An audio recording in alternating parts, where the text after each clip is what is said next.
Agora eu quero falar para vocês de uma doença que Goiás, o estado de Goiás foi pioneiro no país, né? Ele começou a triagem neonatal para essa patologia em 1997 e realmente foi uma experiência muito grande e que nos deu assim o status, né, de estado pioneiro na investigação, até quase, não na sua totalidade, mas um dos pioneiros mundialmente a colocar o programa de triagem neonatal para hiperplasia adrenal congênita.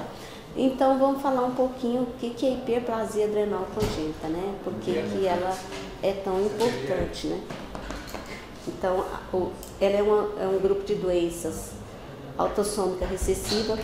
Lembra que eu falei para vocês até então que todas as doenças, menos hipotireoidismo congênito, caem no grupo de doenças genéticas?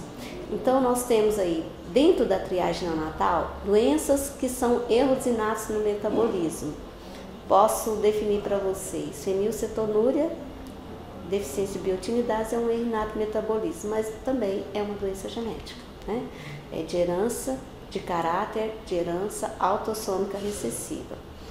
As hemoglobinopatias é uma doença genética também de herança autossômica recessiva. E agora a hiperplasia adrenal congênita também, que é uma doença genética de herança autossômica recessiva. A maior causa, o maior defeito que a gente tem é no gene da 21-hidroxilase, que corresponde a mais de 90% dos casos encontrados hoje dentro das hemoglobinopatias. Dentro da hiperplasia, desculpa, da deficiência da hiperplasia, a deficiência da 21-hidroxilase dentro da hiperplasia adrenal congênita. Bom, então vamos falar um pouquinho o que é isso, né? Como que ela se classifica então? Ela classifica em forma clássica, perdedora de sal, e aí está a gravidade maior dessa doença, eu falo um pouquinho dela para vocês. A forma clássica, virilizante simples, e a forma não clássica.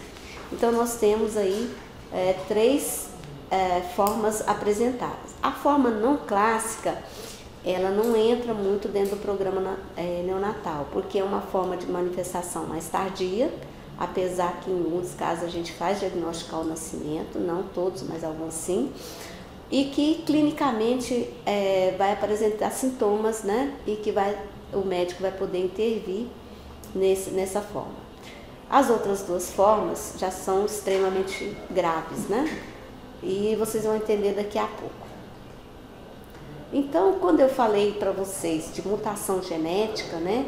Aí tá o quadro, né? Tá toda a via para que vocês possam entender um pouquinho onde que tá esse problema. A 21-hidroxilase, né? A gente tem uma deficiência nessa parte, onde que a gente ainda vai faltar, não vai metabolizar ali abaixo toda a parte dos hormônios. Nessa via, são três vias que a gente tem aí.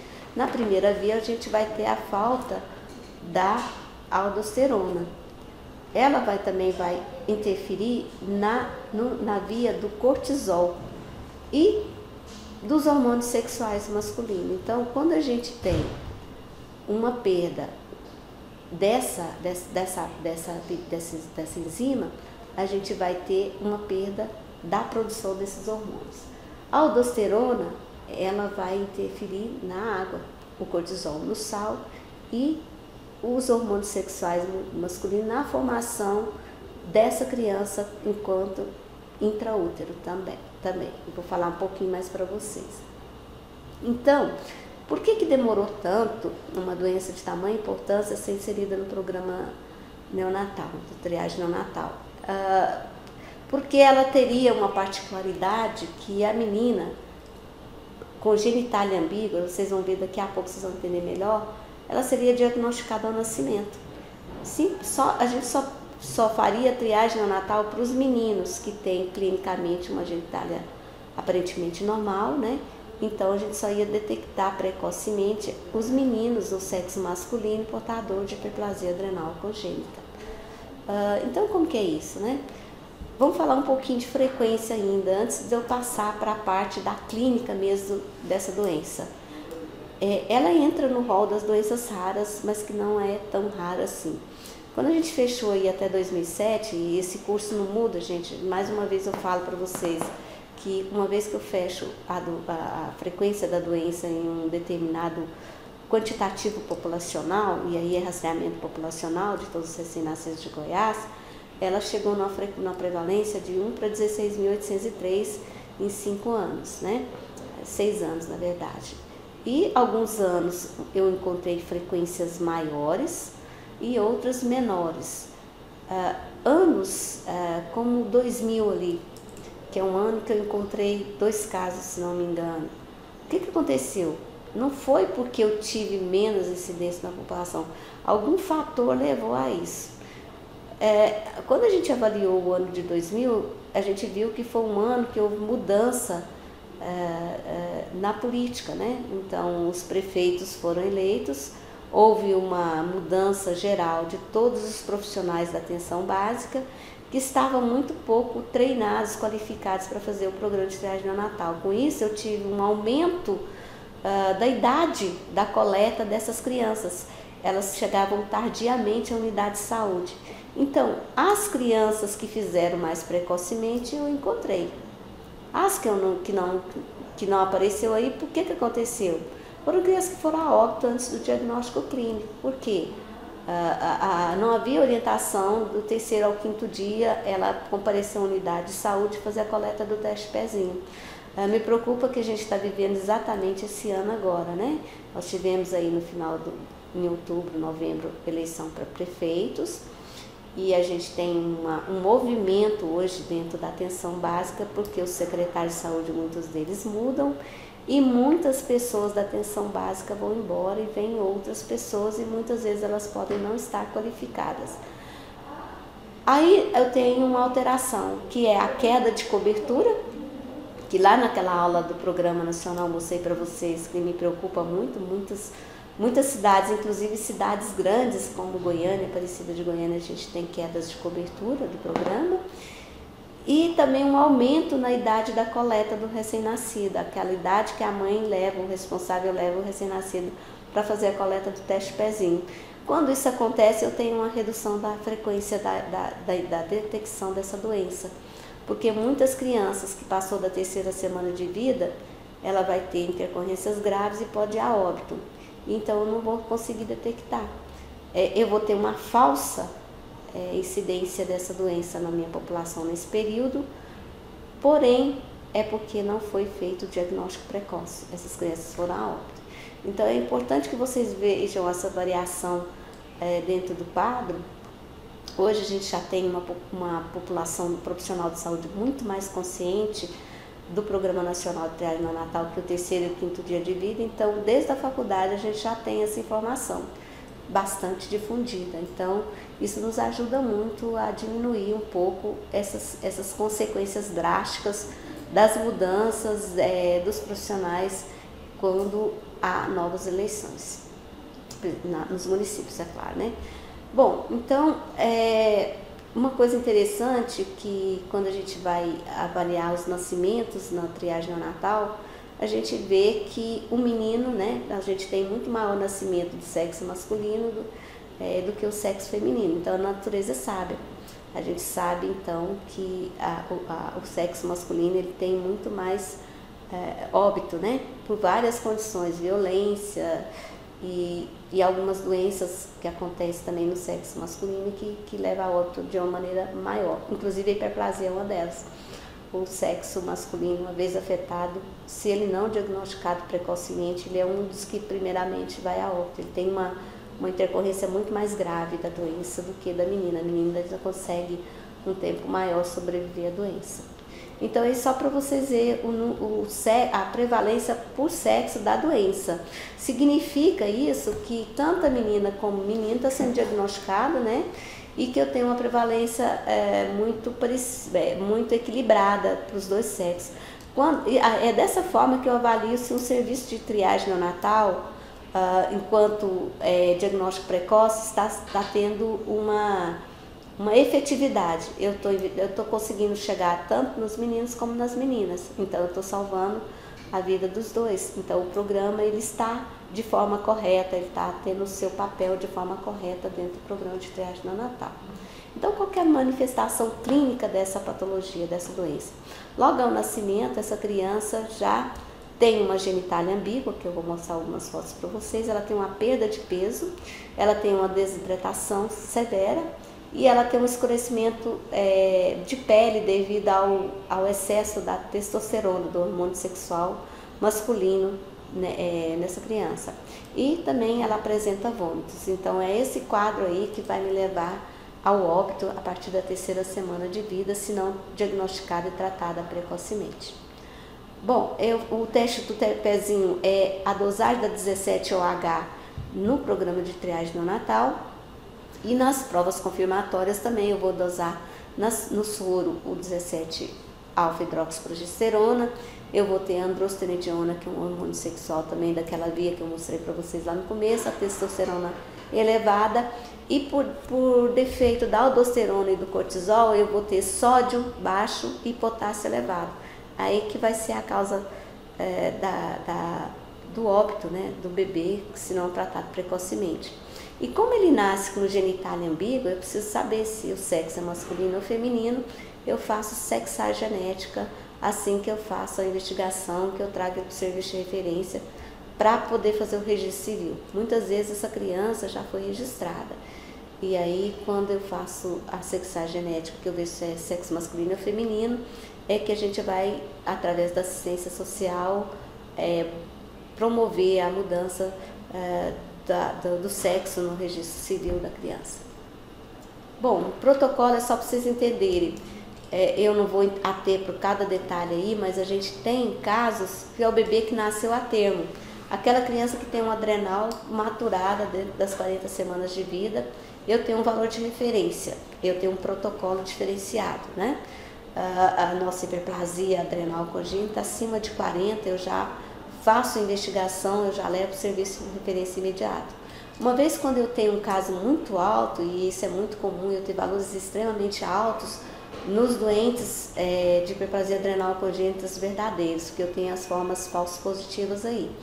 Então, aqueles verdadeiros, quando eu tenho um valor muito alto, a gente já liga na unidade de saúde e pede para o enfermeiro localizar essa criança e verificar aqueles sintomas clínicos que eu falei inicialmente para vocês. Se ele teve perda de peso, se ele tem escurecimento de pele, se ele tem uma genitália, que vocês vão ver aqui as próximas fotos, uma genitália ambígua.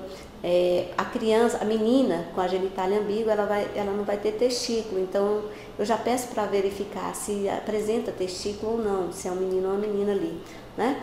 E nesse caso ele vem imediatamente para o serviço de referência, não vai esperar provas confirmatórias nenhuma, ele já vai ser trazido ao serviço de referência para a primeira consulta e fazer as provas confirmatórias.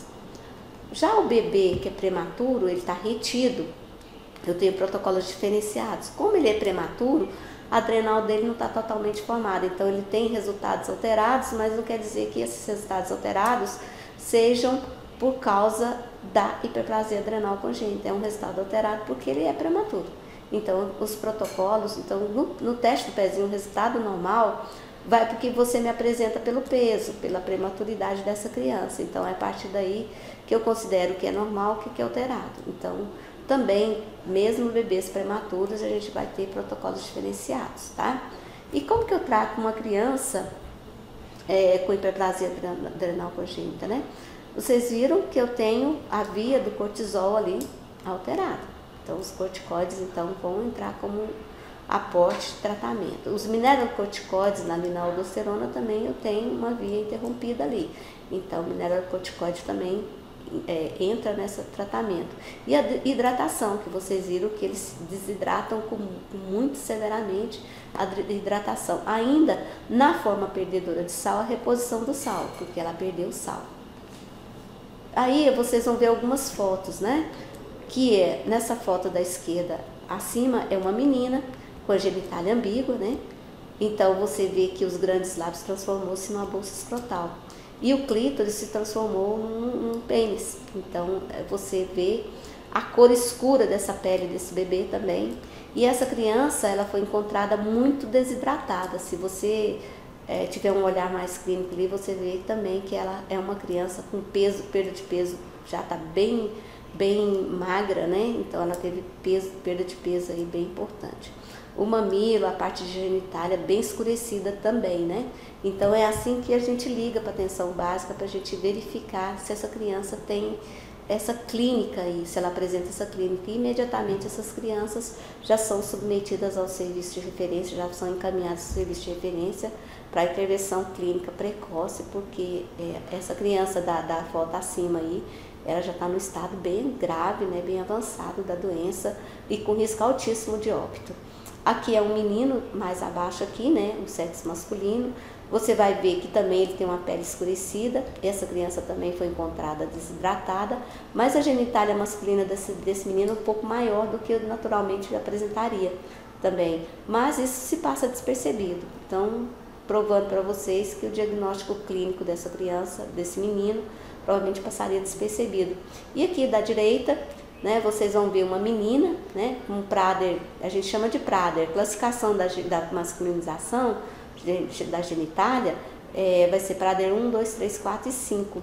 Então essa menina com Prader mais leve, com a manifestação, talvez ela tenha uma deficiência parcial e não total, mas com a genitália também masculinizada, é uma criança que nasceu bem com pouco nível de testosterona, mas que é hiperplasia adrenal congênita. Esse caso, o diagnóstico foi feito ao nascimento.